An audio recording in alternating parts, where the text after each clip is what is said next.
Sheriff, the first question we probably all have is, why settle this case?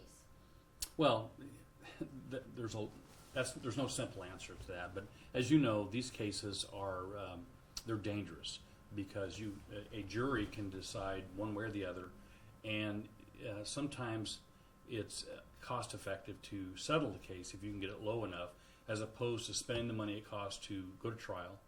And you can be absolutely right and lose and get a large judgment. So in this particular case, I was not in favor of settling, but it's not my job to decide whether the county settles the case or not. And so once the county, the excess carrier made the decision, because it was their choice whether we went to trial or not, not ours. And so once they decide to do that, it is what it is. So the excess carrier is like the insurance? Correct. The county is liable up to $2 million, and so anything over that, the excess carrier has the right to decide whether to go to trial or not. And that's a great question. You could probably ask county council and get a better answer than that I can give you. Does it leave the public with the impression that you settled and then you quote unquote admit there was wrongdoing? I don't admit. I want to make it clear. I don't admit there was any wrongdoing in this case, because there was not. And so I want to make sure the public understands that settling cases. If you look at the lawyers in town that do these type of cases, rarely do they go to trial, because they don't make, in my opinion, they don't make a lot of money going to trial. They make a lot of money doing these settlements. So it's not surprising that it's settled to me, but very few of them do go to trial. Now today the attorneys say that they did the real investigation, that your investigation and that by the DA didn't find all the information. Yeah. They say that when they deposed the officers and what they call top brass, they were told that there was never a determination by your department that the officers' actions at that scene were within policy. Well, I can tell you that their actions were within policy. They were within law, and that's what we deal with. I watched what the attorneys had to say today, and in my opinion, they're preparing for the next case. Throughout this 3-year period, they have done their best attempt to taint the jury pool, to try their case using the media as their opportunity to taint the jury pool and to convince the public that we did something bad. But if you recall, if you go back to the beginning, they didn't like the investigation the sheriff's office did. If you remember, I asked the media to withhold judgment until we could do an investigation. The media chose not to do that, and ultimately I ruled that they were within law on camera, and that did not make the attorneys or the Silva family happy. The district attorney came in, she did an independent investigation, and she found the same result that I did. I, in fact, then invited the FBI in to conduct a third independent investigation, and they didn't like the answer from the FBI.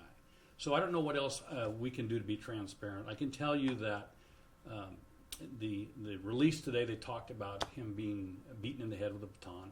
It's a lie. It's not a fabrication. It's a lie. They talk about me being the coroner, and that could or that does impact the pathologist result. I've never spoken to our pathologist about this case, not one word ever throughout this entire investigation, because I wanted an independent investigation.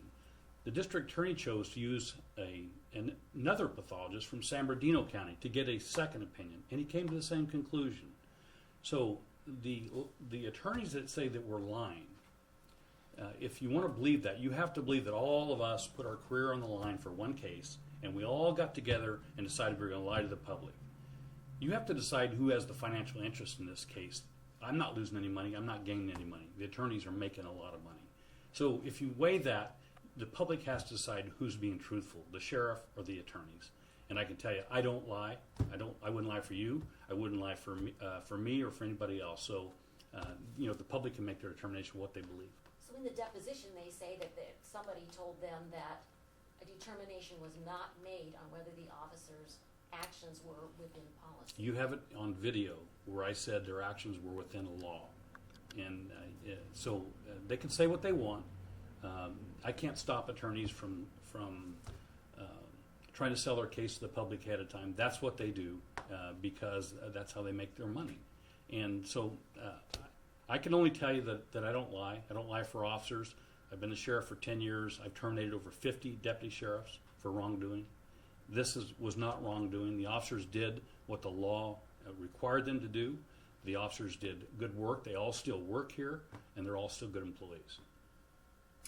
Earlier you said that, obviously you kind of talked about it a little bit already, but you were not in favor of settling. Can you explain that more? I was not in favor of settling. If you look at this case, this is someone who, if he chooses not to use methamphetamine, if he chooses not to use the other drugs that were in his system, if he chooses not to have a pocket full of those drugs and to become incapacitated halfway in the street, if none of that occurs, none of this occurs, we wouldn't be here. But it always turns out to be law enforcement's fault for their actions. I haven't heard throughout this case one time the Silva family talking about they wish that their loved one hadn't been a meth addict, because they should have wished that. I hope the public sees this, and I hope that young people see this and say, meth's a bad deal. It's a bad thing. Drugs don't do any good. So no one's out there defending the officers for the job that they do, but I am, because the officers, they do a great job. In this particular case, they followed the law. They tried to wake this person up who's under the influence, who's very large, and he resists and doesn't go along with the program. They try and arrest him. They try and handcuff him. They use a canine. They use batons, and the batons, both pathologists said there were no blows to the head. That's the way we train. We train blows to the arms and legs and torso. That's where they struck him. They followed the policy. They followed the laws, and they've had to live through this criticism for 3 years. And that's unfortunate.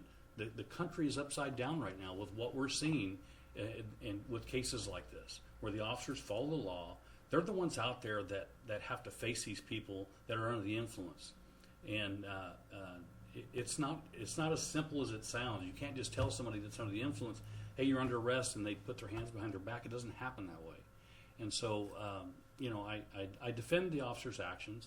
I defend the fact that we conducted 3 independent investigations. I defend the fact that we had 2 independent pathologists come to the same conclusion. And I defend these officers and the job that this department does. And, for the attorneys that held their press conference this morning called us liars, that's shameful. It really is. It's pathetic, quite frankly, in my opinion. Sheriff, speaking of the pathologist, the attorneys, I'm sure you heard this morning, also said that the pathologist didn't have all the information about the circumstances. Nothing else they said was true, so I suspect that probably isn't true either. Well, did the pathologist... I never talked to the pathologist. Pathologists get all the information. We don't tell... I've never done an autopsy, so I don't pretend to tell a pathologist how to do their job. They know what their job is. They do hundreds of autopsies, and for them to say that he didn't have all the information, what information didn't he have?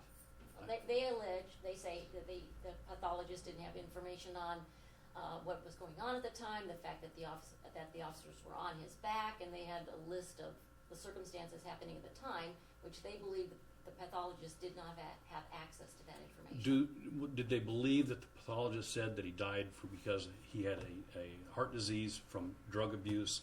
And did they believe when the pathologist said that he did not die from a beating, he died from an enlarged heart and from a heart disease? They didn't buy any of that because that doesn't fit their story. And so I'm sorry, what an attorney says on TV means absolutely nothing. It is not evidence. It's a story that they can tell the public to, in my opinion, to build their case. And so, I can't answer the question for a pathologist. But I've never spoken to either of the pathologists in this case. Not one word have I spoken to them about anything about this case, because it would have been inappropriate. I wanted the truth. Now, speaking of public perception, the public is someone who's not following the case very closely might say, okay, here was a gentleman who was hogtied and 9 officers had to subdue him. That seems a little bit excessive. What would you say to that person? I would ask you what number would be appropriate. You tell me. Because every case is different. And I have been on cases where it has taken 9 officers to subdue someone that's under the influence of drugs. So that doesn't surprise me. These cases aren't. These people that are under the influence of drugs are not like you and me, where they just have average strength. And so I'm sorry, there's no magic number. It's like in an officer-involved shooting. There's no magic number of bullets that are fired. They fire until the threat is stopped. And in this case, you fight with someone until you get them in custody. The attorneys also mentioned that in the upcoming, what would have been the trial, that the judge had ruled that evidence had been destroyed, that i.e. the cell phone video. You know, I will say this: if you take every allegation that these attorneys said that happened, that he was beaten on the head and murdered, that we held people captive in their house and wouldn't let them leave, that we stole their cell phone and we eliminated it, we tainted the evidence and removed the evidence. If all that's true, they sold out too cheap. Their attorneys undersold them way too cheap, because if all that's true, it's worth a lot more money than this. But it's none of it's true, and that's the true story.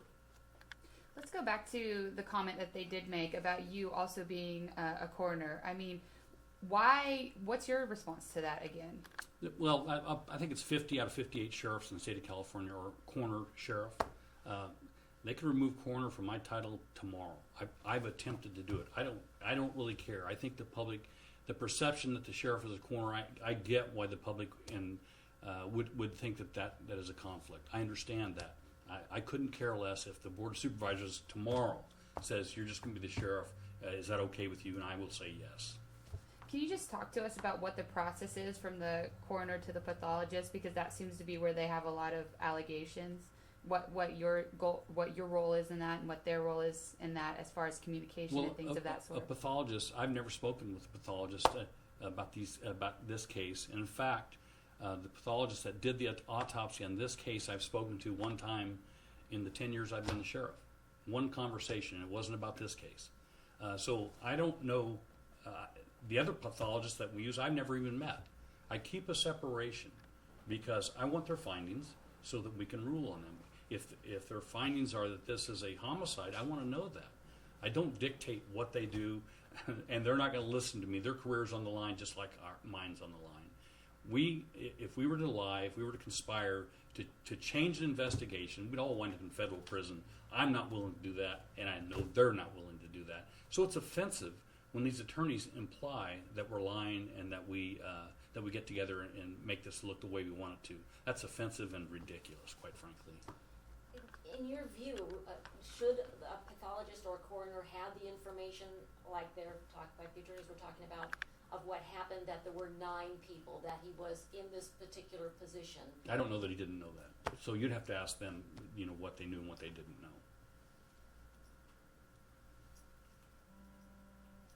Anybody else? As a final thought, one of the first things the attorneys said was they're doing the real investigation. They had done the real investigation with their depositions during the last 3 years, implying that or maybe they said it directly, that your investigation was not the real investigation. Do you want to respond to that? Yeah, Carol, if you look at if they're doing the real investigation, go back and pull their press conference that they did before they had an opportunity to do any investigation.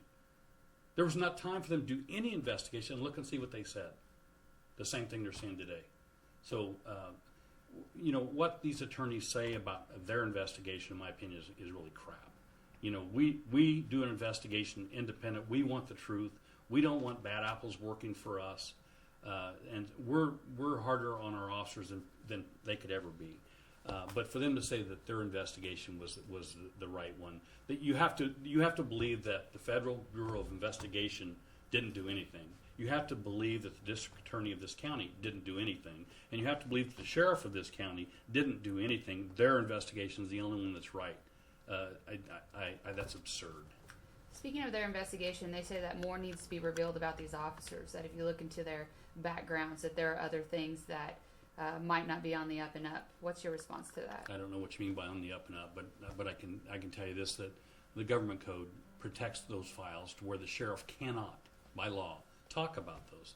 I would love for the government code to be changed so that I'd have the ability, when these things happen, to stand in front of the media and say, no, that is a bunch of crap. Here's what happened. But I can't do that. Administrative investigations, the law doesn't allow me to do that. And I can't violate the law to make, I won't violate the law for any reason, but to make attorneys happy or to make the media happy, I'm not willing to do that. So I try and follow the law, and the law says that The officers' files are private, and when it changes, I'll be happy to release it. Has anything changed since this all started? Training, the way other things are handled, has anything changed? Well, I had a question this morning if the officers had been disciplined and if they still work here. We don't discipline officers for doing their job. We don't discipline officers for following the law. And so those are ridiculous questions, I think. Officers that violate policy, officers that violate the law, we deal harshly with. In this particular case, it didn't happen. And my last question for you is for the attorneys and the family who's alleging that you were trying to cover this up. What is your response? Well, it's alleged that we try and cover up every case. That just doesn't happen. Officials that are elected officials who are in government, they know the hazard of being dishonest with the public. They know the hazard of trying to cover an investigation up. That's not my job to cover up. I'm not here to protect officers that do bad things and do wrong things. We hire from the human race, we get humans, and sometimes officers do the wrong thing. And when they do the wrong thing, they pay the price. But when they do the right thing, somebody's got to stand up and defend them. And that's me.